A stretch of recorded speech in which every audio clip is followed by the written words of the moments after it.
6 ayda bomboş oram gün 15. Nəysə, bir gün evə qonaq gəldi. Dedilər, qaymaqlı pişik çoxdan da yemirik.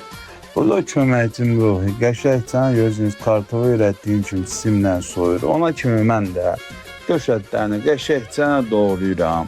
Gördüyünüz kimi. Doğrayandan sonra keçirəm bu döşətlərini qəşəngcən yumaya. Yuyandan sonra da qəşəngcən əlimi də yuyuram üstündə. Neyse bu bir zarafat idi. Sonra töktüm qazana. Ona kimi də o qazanda qaynayana kimi deyim kövrəkləri soyum. Kövrəkləri qəşəngcə soydum.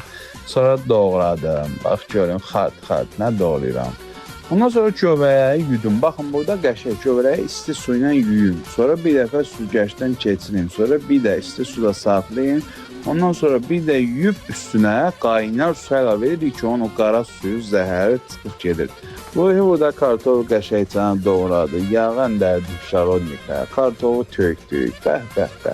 Ondan sonra roltonla əndəririk. Qəşəngcə qarışdırırıq kartofu.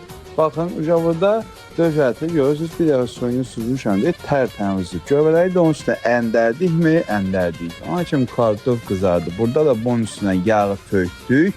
Ondan sonra qızarandan sonra qaymağı zırradıq qəşəngcə.